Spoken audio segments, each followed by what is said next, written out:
Hey y'all, my name's Missy, and this is my youngest son, Tripp.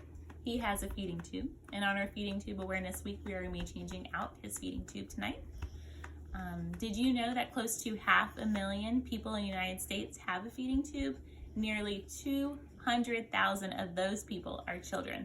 These are facts according to the Feeding Tube Awareness Foundation. Yeah, did you know that? Tripp already knew that. Feeding tubes come in many different shapes and sizes. They are essential for nutrition. The people who have feeding tubes are those that can't get enough of nutrition through their mouth. Either they can't swallow, they have trouble swallowing, or they get full too fast. There's many different things that can cause them to need a feeding tube to get the nutrition that their body needs to survive. Yeah. There are many different kinds of feeding tubes. Tripp has a Mickey button. It's a G tube or a gastrostomy tube. That is a tube that goes right through the skin into the stomach, and then he gets his nutrition that way.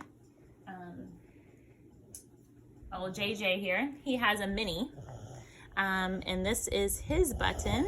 It's a little bit smaller than Tripp's. You'll see his in just a minute. So they normally don't come out this easily.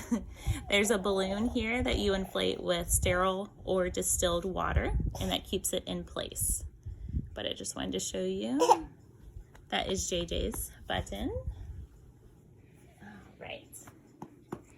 So every 3 months or sooner, if there's an issue, a feeding tube needs to be exchanged for a new one.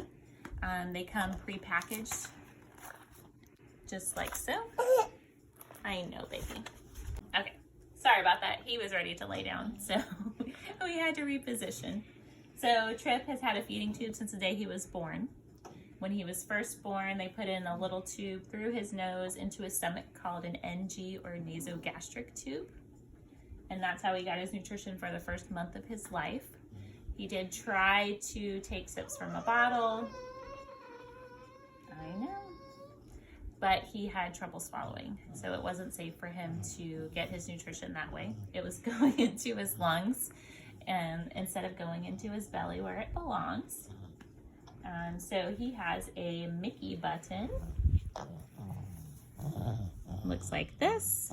His is a 14 French, 1.2 centimeters. Oop, it's leaking. That's why we are changing it. They are changed every 3 months or sooner if they're having issues. His has been 3 months, so it's time for it to be changed. There's a little valve in there that normally stops the fluid or food, medicine, whatever's in there from backflowing out when this little cap is open. It doesn't last the whole 3 months, no matter if you flush it every time after he's done eating, every time you give him medicine, you do all the right things, it fails. I was told that it was like a little piece of paper in there or a little piece of something. I don't know exactly what it is, but it gets caught open and it's not doing what it's supposed to be doing. So this is Tripp's Mickey button. He's telling you all about it. His DME company sends us a little kit. It has everything you need inside of it.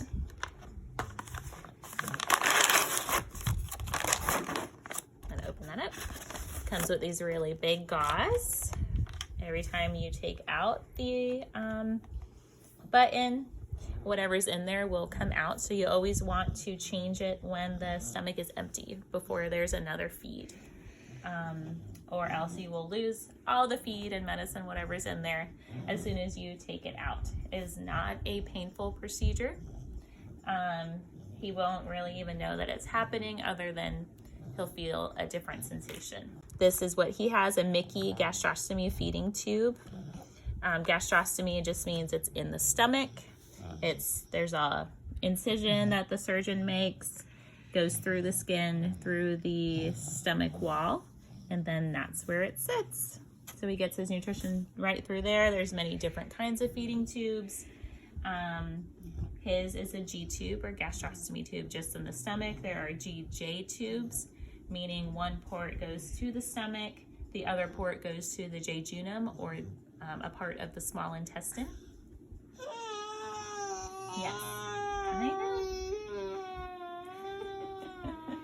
There are two buttons that I know about, this Mickey button and then the mini button that JJ has. There's also something called a PEG tube that can be placed. It's a percutaneous endoscopic gastrostomy tube. It's just a more flexible tube that's put in by the surgeon. It has a little tail that comes out, and then you just hook it directly that way. The different tubes that go in the nose, there's an NG tube, nasogastric, like what Tripp had when he was first born. There's also an NJ tube, nasojejunal tube, and that does the same thing as the GJ. It goes down the nose, through the stomach, and into the small intestine. All right, so let's change this button.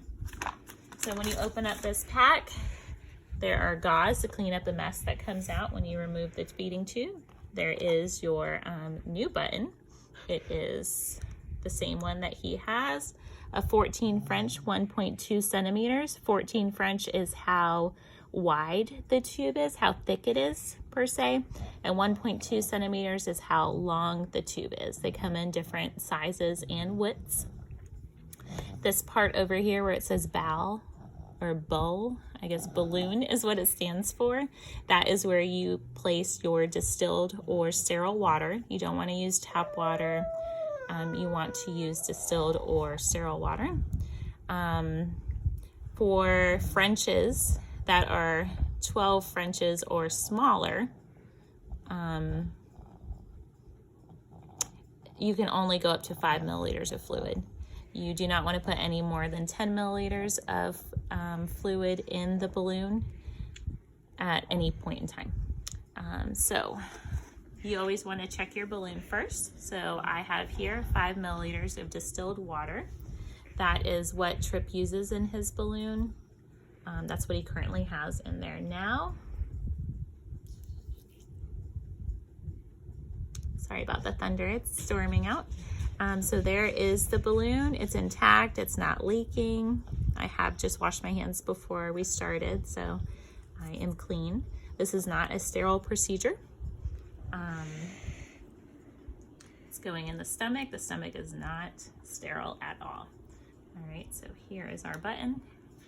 Here's our water. It is perfect, great to go. No leakage noted. They sent some water-based lubricant in the kit. That's new. The Mickey button kits have not been sending the lubrication in there. You had to add that separate, so it was nice to find it in this kit. The mini buttons do come with them. Tripp has tried the mini button before and it did not work in his favor. All right, that's stuck in there. This is the extension tubing. There are two ports. This one is generally used for the med port. This one goes to the feeding tubing. And then this part here goes into the button. So there is a line here and a line here. You line those up and then you turn it. You want to turn it and it's locked in place. It will not let you go around one full length. I have been told before by a G-tube nurse that if you force it, it could affect the valve in there and cause leakage earlier. All right, so that's that. Comes with a syringe where you're going to be excuse me, where you're going to be removing the fluid that's currently in there. Hello, little button. And this is a bolus tubing. Bolus extension is what it's called. It also has a line. There's your Mickey button again. You line up the lines and then you turn it and it's in place. You prime this line with fluid first, and then you can, some kids or people do gravity feedings where you just put the fluid or food into the syringe itself, and then you just slowly let it go in by gravity. Tripp does not get gravity fed. He needs a feeding pump, so he gets a slow infusion, slow continuous infusion for about 45 minutes each time he eats. All right. All right, we have a mess there now. Okay, no big deal. All right, so what I like to do is try to figure out how to open this guy. There we go. And then I just take it and put it in the lubrication so it is ready. Now Tripp has had a feeding tube since he was born, and he has had a Mickey button since he was 1 month old. However, his original button was right here. It wound up growing into his rib cage. If you can see, there's the edge of his rib cage there. So it had to be relocated. It would leak all the time. He wasn't allowed to sit up or turn on his side without everything coming out. Hi, baby. So this new tube has been here since August. So it's still a fresh tube, so you don't want it to be out of his body for too long, or the hole can start to close up. All right, so let's do it. So you take your syringe, comes in the kit, you put it in the balloon slot here, and it should withdraw the fluid. There was 5 milliliters of fluid in here. I just checked the balloon a couple days ago, but with time and movement, sometimes it will be less. However, look, we're still at 5 milliliters. So I always make sure that it's all out, and then I just connect it from the button. So this is the old water. It's fine to put in the new tube, but I always like to put new water in there.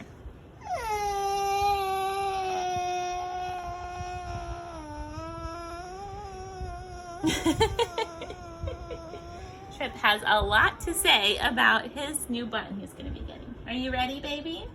All right, so all you do is wiggle him on out.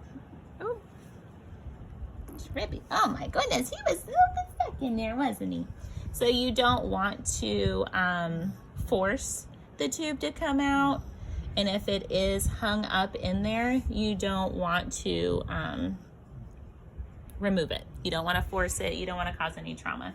His was just from the way he was breathing at that time, so it was just a little snug, but it was not hard to come out. All right, we're all nice and lubed up. So then there's his little hole. Use your big gauze that they give you. All right, we put the new one in. It just slides right in. See? No faces, no fuss, no nothing. So we have the new button in place. We are going to fill back up our balloon here. And that's again, oh, stop it. You're just saying it because I said you had no fussing. Fill that balloon back up. He uses 5 milliliters of water. That's all he needs. It stays in place, doesn't cause any issues. My goodness, my goodness, my goodness. All right. So Tripp has to be vented before each meal to get any excess fluid. Just kidding. To get any excess air out of his stomach because he doesn't always burp. So I have this vent tube that I have put together, and we use it all the time. We change them out once a week, and it's cleaned in between uses. So again, we hook up line to line. Turn this guy around. So whenever you put in a new feeding tube, you always want to make sure it's in the right spot. So you want to give them some water or whatever of your choice. I think water is the best. That way you're not going to cause any harm. And then you want to make sure it's coming back out.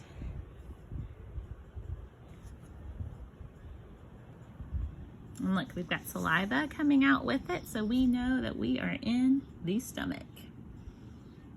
We did it, Trippy. Did you do it? Did you do it? Yeah? I know you did it. You got JJ's button?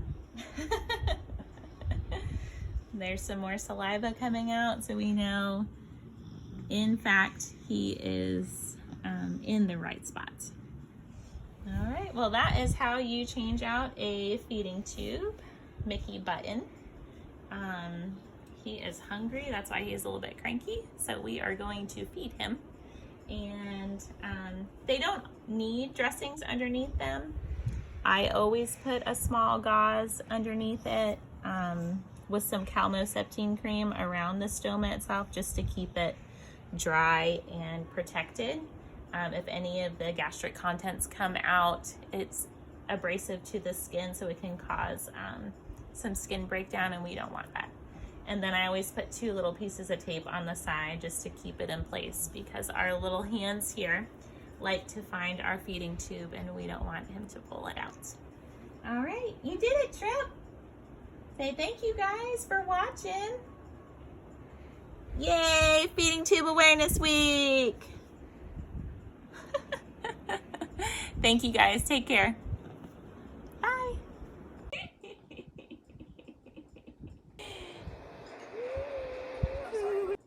Hey y'all, real quick, I just wanted to show you how I secure his feeding tube. So I put the calmoseptine cream underneath, and then I just put a split 2x2 gauze here. That's what it's called. It just means that it is split in half. That's how it comes from the manufacturer. You can cut regular gauze, but then it frays. So I always like to use the one from the manufacturer. Or there's a lot of really cute pads that you can put underneath here that are a cloth. There are many places that, I don't want to talk about those, that make them. Here's one example. This one's kind of fluffy. And it's, of course, Baseball in honor of Big Brother. So anyway, this is the extension tubing. It hooks to his feeding tube. And then there is the end port. This hooks to the feeding tube bag itself. There is the med port. And he is eating. Because he was so hungry. Were you so hungry? Yeah.